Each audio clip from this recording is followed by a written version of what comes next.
మహాదేవుడును మన రక్షకుడైన యేసుక్రీస్తు వారి నామములో శుభములు కలుగునుగాక. నేటి వాక్య ధ్యానము యెషయా గ్రంథము 41వ అధ్యాయము 1వ వచనం. ద్వీపములారా, నా ఎదుట మౌనముగా ఉండుడి, జనములారా నూతన బలము పొందుడి. వారు నా సన్నిధికి వచ్చి మాటలాడవలెను, వ్యాజ్యము తీర్చుకొనుటకు మనము కూడుకొందము రండి. ప్రియులారా, దేవుని మహాకృపను బట్టి నూతన సంవత్సరంలోనికి ప్రవేశించగలిగాం. దేవుని పిల్లలంగా నూతన సంవత్సరంలో ప్రవేశించినటువంటి మనము మన భక్తి జీవితాల్లో, ప్రార్థన, విశ్వాస, ఆధ్యాత్మిక జీవితాల్లో కూడా నూతన బలము పొందుకొనవలసినటువంటి వారమై ఉన్నాం. మనం చదివిన వచనంలో దేవుడు ఇలాగ సెలవిచ్చుచున్నాడు, జనములారా నూతన బలము పొందుకొనండి. 84వ కీర్తన మనం చదవగలిగితే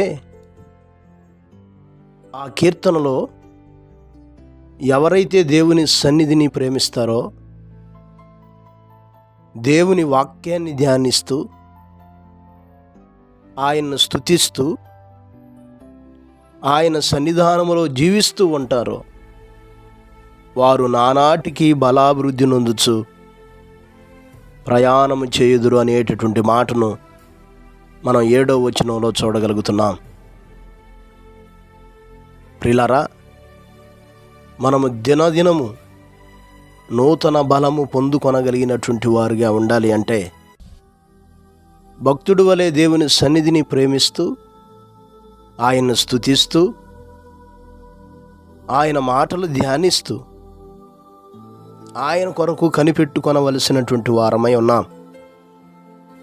అలాగే ఎవరైతే ఆయన కొరకు కనిపెట్టుకొని ఎదురు చూచేవారుగా ఉంటారో, యెషయా గ్రంథం 40వ అధ్యాయం 31వ వచనంలో కూడా యెహోవా కొరకు ఎదురు చూచువారు నూతన బలము పొందుదురు అనేటటువంటి మాటను అక్కడ రాయబడటం మనం చూస్తాం.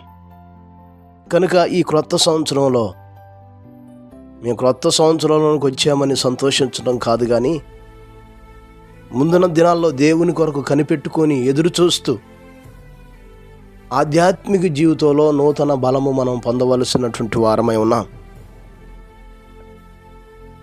లేఖనాల్లో చాలామంది భక్తులు తమ విశ్వాసం ద్వారా నూతన బలము పొందుకొని గొప్ప కార్యాలు జరిగిస్తూ వారు ఆధ్యాత్మిక ప్రయాణాన్ని ముందుకు కొనసాగించిన వారిని లేఖనాల్లో మనం చాలామందిని చూస్తాం. ఎబ్రీ పత్రిక 11వ అధ్యాయం 34వ వచనంలో విశ్వాస వీరులను గూర్చి తెలియజేస్తూ వారు దేవుని యందు విశ్వాసముంచి ఏ ఏ కార్యాలు చేశారో అక్కడ వివరిస్తున్నాడు. అగ్ని బలాన్ని చల్లార్చినట్లు, ఖడ్గధారను తప్పించుకున్నట్లు, బలహీనులుగా ఉండి బలపరచబడి యుద్ధములో పరాక్రమశాలులైరి, అన్యుల సేనలను పారద్రోలిరి అని తెలియజేస్తున్నాడు. బలహీనులుగా ఉండి వారు దేవుని యందు విశ్వాసముంచి అనుదినము నూతనముగా దేవుని చేత బలపరచబడుతూ వారి జీవితాన్ని కొనసాగించారు. ఈ ఆరంభ దినాల్లో ఉన్నాం. మనం కూడా నూతన బలము పొందుకోవాలంటే ఆయన సన్నిధిని ప్రేమిస్తూ, ఆయన వాక్యాన్ని ధ్యానిస్తూ, ఆయన్ను స్తుతిస్తూ, ఆయన కొరకు ఎదురు చూస్తూ, ఆయన మీద పరిపూర్ణమైన విశ్వాసముతో ముందు కొనసాగుదాం. నూతన బలము చేత మనల్ని నింపి తన నామ మహిమార్థంగా ఆయన వాడుకొనుటకు సమర్థుడైన దేవుడు, అట్టి సహాయము దేవుడు మనకు దయచేయునుగాక. పరిశుద్ధుడైన మా దేవా, మీ గొప్ప నామాన్ని బట్టి మీకు వందనాలు, స్తోత్రాలయ్యా. మీ ప్రేమ చేత, మహాకృప చేత మరొక నూతన సంవత్సరాన్ని మీరు మాకు ఇచ్చారు తండ్రి. ఈ ఆరంభ దినాల్లో ఉన్న మీ పిల్లలైన ప్రతి ఒక్కరితో మీరు మాట్లాడారు నాయన. కొత్త సంవత్సరం వచ్చిందని సంతోషించి సరిపెట్టుకోక ప్రతి ఒక్కరూ ఆధ్యాత్మికంగా నూతన బలం పొందుకొనగలిగిన భాగ్యాన్ని దయచేయండి. మీకు దూరంగా ఉన్నవారు మీ వైపు తిరిగి నూతన పరచబడగలిగే అనుభవాన్ని కూడా దయచేయండి అయ్యా. మా ప్రియులైన బిడ్డలందరి కొరకు ప్రార్థిస్తున్నా.